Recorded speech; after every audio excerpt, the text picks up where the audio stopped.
Hello, good morning and welcome back to the Fish Locker. Today I'm going to be helping my friend Mikey again on his boat Julie Girl haul his monkfish gear.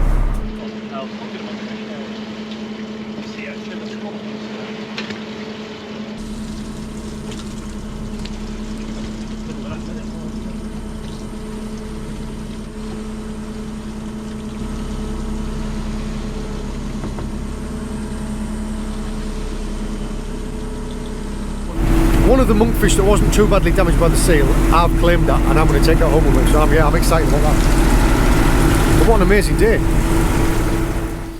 It is a wonderful day and we have brought the monkfish around to Jim's. Now Jim and James are busy. What are you busy doing, James? Cutting up all the potatoes for the potato chips. Cutting up all the potatoes for the potato chips. We're going to be having monkfish, scampi and chips. And Hannah's going to be having some plain cooked monkfish. We did manage to salvage the monkfish that got mauled up by the seals. There was one good side of it, so I've got half of a tail of monkfish. And we're just chipping. These are these red roosters? No, they're not red roosters, are they? What are they? English reds. When we're finished cutting the chips, we'll talk to you about the rest. It's some defrosted breadcrumbs, fine white breadcrumbs, plain flour. If you could put that bit of salt in. Good lad. Well done. Okay. Can you grind some pepper? Count to 15, maybe 10. No. Rounds. 10. Lovely. Okay. Well done, James. Jolly good. And Just 10.5. right, you all right cracking eggs? Oh no. Have a go. I'm very good Right, nice firm tap. Oh look, you can do it one-handed. Go and wash your hands. Hang on, you've got to do another one. Show us one-handed then. Firm tap.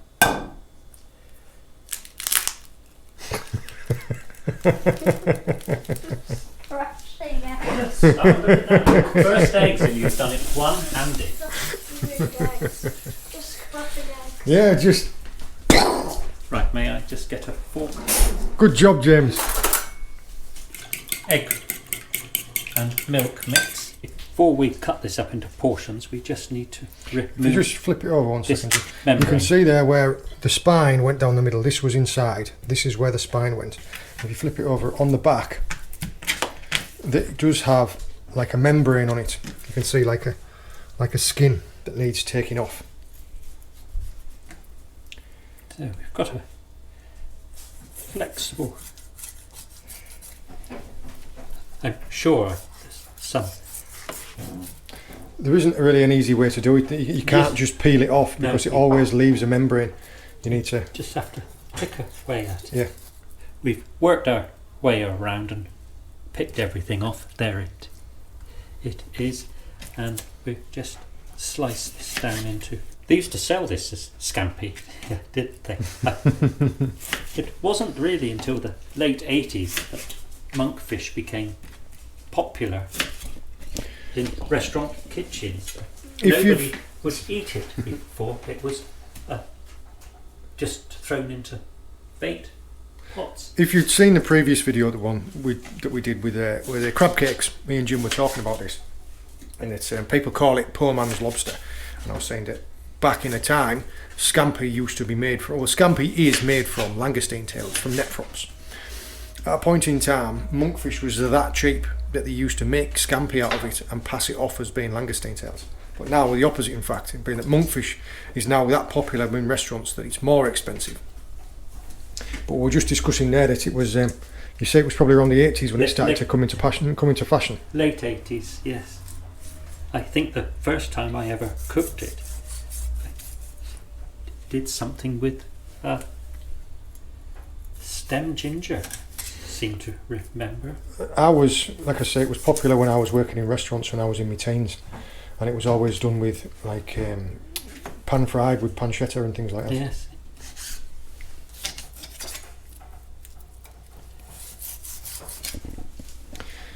If anybody in the comments knows an easier way to get the film off, to get the skin off there, be sure to let us know for the next time. Yes. Yeah, as far as I understand, and the times I've seen it before, there is no easy way. You just have to shave it off with a knife. Right, I leave those medallions for Hannah to have plain, and these smaller pieces, we can flour, egg and breadcrumb. It's a great white meat, isn't it? It's fabulous fish to eat. Quick clean up. Well, just want to rinse my hands and then we'll go outside and start blanching trips, because as our regular viewers will know, we're not allowed the fryer inside. And it is such a wonderful day that we don't mind doing the cooking outside. Right, here we are in the garden with our deep fat fryer and our trusty Black and Decker work, mate. Decker workmate. So I've filled my little domestic fryer to the guideline inside.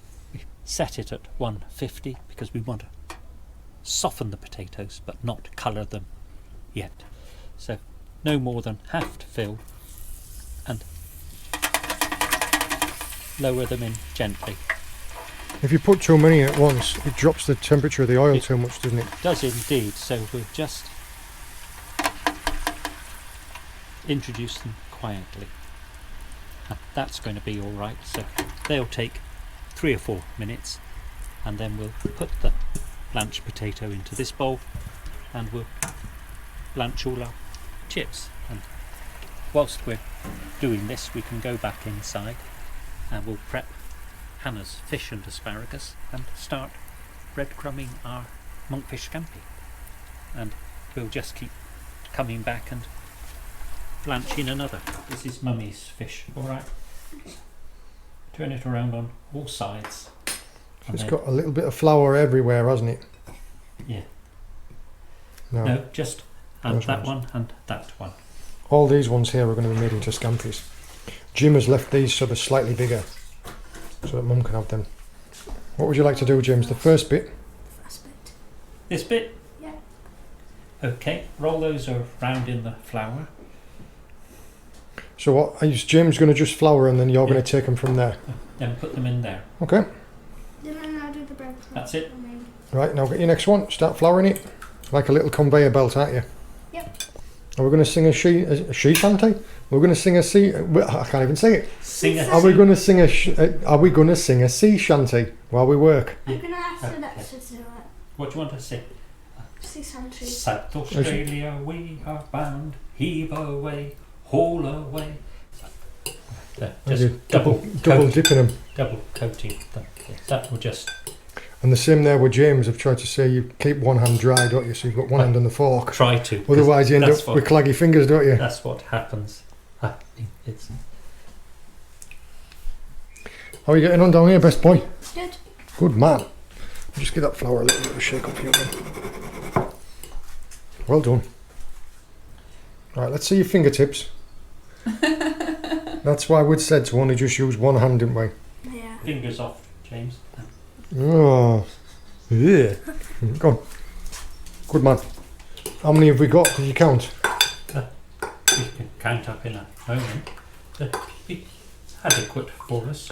I was just thinking there, you've done just the right amount that they'll all fit on one tray, and I thought, you can see you've done this before.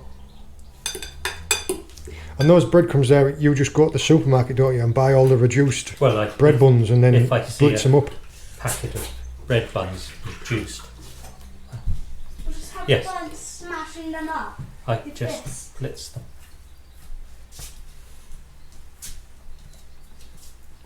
Because you can keep bread buns in the freezer in a Ziploc bag, can't you? Yeah, indeed. That's what I do, and then I just take out what I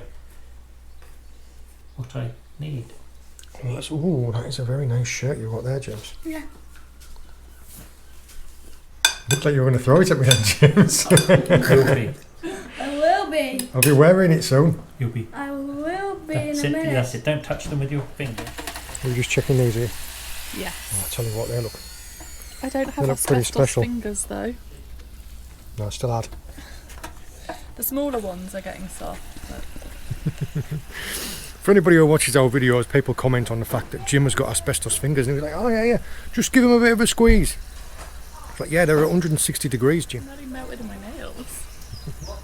But yeah, what we're feeling for there is, we're going to know when they're done because they go soft. Obviously, titties, when they're raw, they're rock hard. But yeah, they're looking.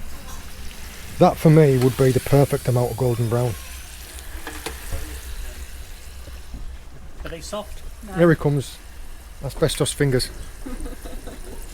The big ones definitely. Oh, they're colouring, aren't they? Oh, yes, they're. John said they were. Well, I must have picked up a bigger one.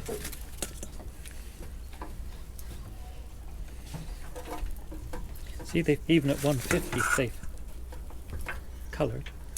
Some people barbecue outside in the summer. We fry. Well, imagine if we tried to do a barbecue indoors. It would, would get hung up. Right, there. Oh, yes. Okay, double crumbed. Just going to pop them in the fridge if I can find any room. There we go.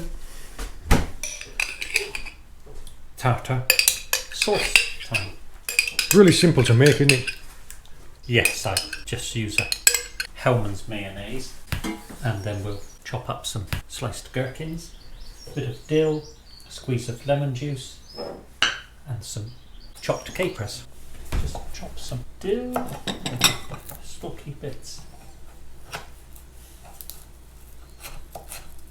It's got a real strong aroma to it, dill, hasn't it? It's Lovely. I don't know what it reminds me of. I don't know what else it smells like. If it smells like anything but dill, it's yeah, I can't put my finger on it. Unless you know what dill smells like, I can't explain that it smells like anything else. If you know what I'm saying. I'd never had capers before we started doing these cookings. It's something that I'd never incorporated into anything. These are small capers.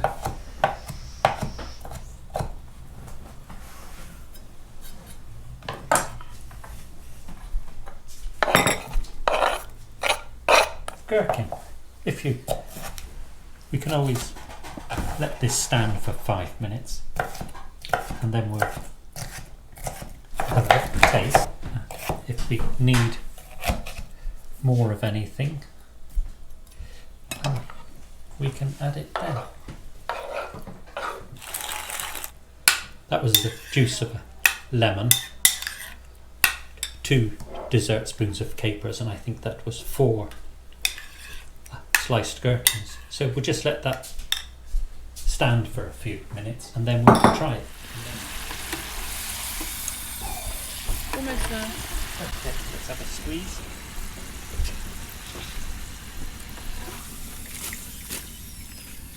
Oh yes, if you're not able to squeeze them, just bring a small knife and...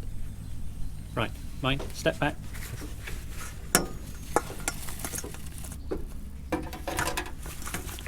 Looking good. I was hoping that we could cook them without quite so much colour. So again, half a... Why you wanted to cook them twice here? Well, we're going to anyway. We might do them 3 times. I like them that colour. And we could have triple cooked chips. I always thought that was a little bit of a It is. like a cop out, like as in somewhere if they've made chips and have been left over from the day before, cook them again so they're triple cooked. No, it's... I was like, makes them extra. why not just do them? Why not just do them once? I really don't think there's any need to say that you have triple cooked your chips. Yeah. As in it's a competition. Oh well, I was a quadruple cooked. Right, do you want to come with me? I'm going to tip. You're going to ruin your monkfish by eating. Right, Hannah's having grilled asparagus, so I've got that in a little olive oil, little smidgen of salt and some pepper. And these are the monkfish, which I just coated in flour. They were just like the medallions from the thicker end That's of the loin, weren't they?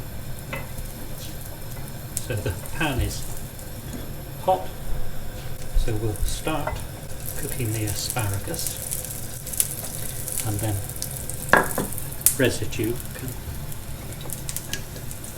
Okay, yeah. go on the scampi. Hey, look, they do exist. We've just got back from Yorkshire and I found a restaurant that served Yorkshire pudding. I've been telling Jim for a while, I was like, you've got to have, they give you a card when you're from Yorkshire, like a Yorkshire card. And if you go and order Yorkshire puddings in somewhere from Yorkshire, they may ask you for your card, and if you haven't got it, they won't serve you Yorkshire puddings.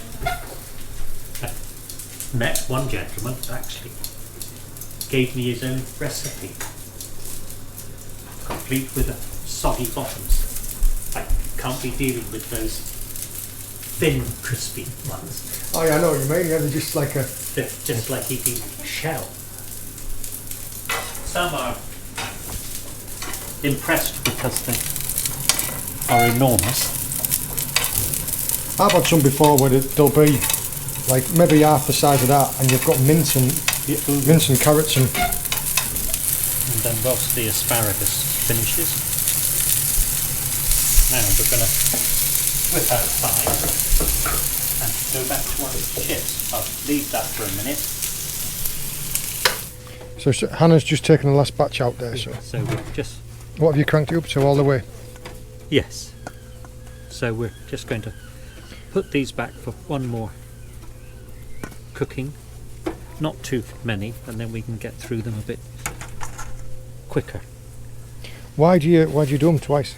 All we want to do now, the potato is cooked.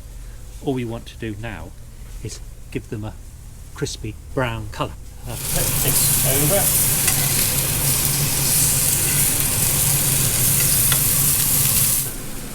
Got the oven on sort of 50 degrees, warming the plates. This will be for our chips. That will be for our scampi. That will just take up any excess oil, and we can put a little salt and pepper on them. We're there, so just got a few chips. And again, I'll just hang on to the handle in case it Flares up. froths up, and you can lift them out quickly, and the oil won't splash over our bare feet or our bare legs. Thank you very much.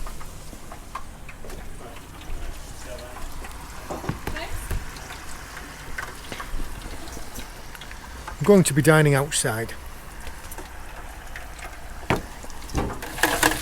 Oh yeah, darkened up lovely compared to them. The coordination for getting it all ready at the same time with a small fryer like that is impressive. At the same time, Hannah's is just finishing off inside. Yeah, it's the juggling around that I'm always impressed by. But yeah. Right, so again a little shake. Hang on to the handle. You shake it so it dislodges them from the basket, doesn't it? So they don't stick. There we go. There. Right.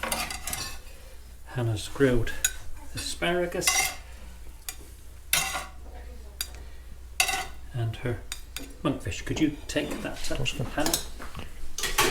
Watch out, the plate's hot. And there, look, they're floating freely.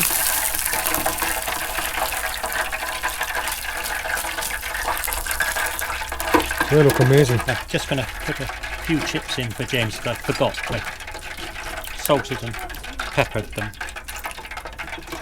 Good. There we go. Right, James, I've put some new chips in for you. Be careful with those though, because they've just come out, so they're going to be very hot. I want to see what these are like when you break them in half. See if we can't cool them down a little bit. Listen. Wow. Yeah. Looks That looks good. Look at that, James. Who did such amazing breadcrumbing? A splendid place. Jim and Carol have just returned from a holiday up in Yorkshire. It's where I'm from originally. On a good day, it's hard to beat. It's a lot like Cornwall, I think, in that respect. Apart from the cliffs up there, if you get up onto the Jurassic Coast cliffs, I mean, the cliffs by Staithes are the highest cliffs in the country, aren't they? But You can't beat the North York moors. we went to Halifax to visit the Peace Hall, and then we went up to Shibden Park and Hall, the ancestral home of Anne Lister. Just absolutely blown away by both places.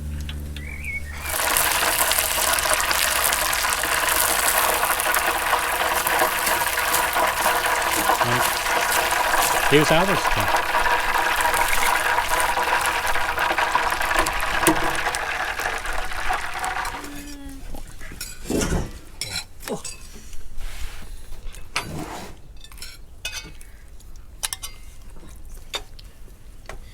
James, you're not completely sold on it, are you? What do you prefer? Pollock? Me and any other whitefish. Okay. Is gurnard still your favourite? Yeah.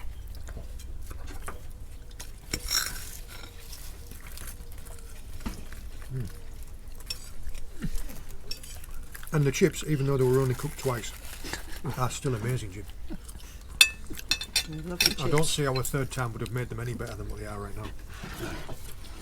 I suppose it sounds better than twice cooked chips. Oh, forgot to taste the tartar sauce. See if it was okay. How was the tartar sauce, Carol? Yeah, it's lovely. To show. That's what.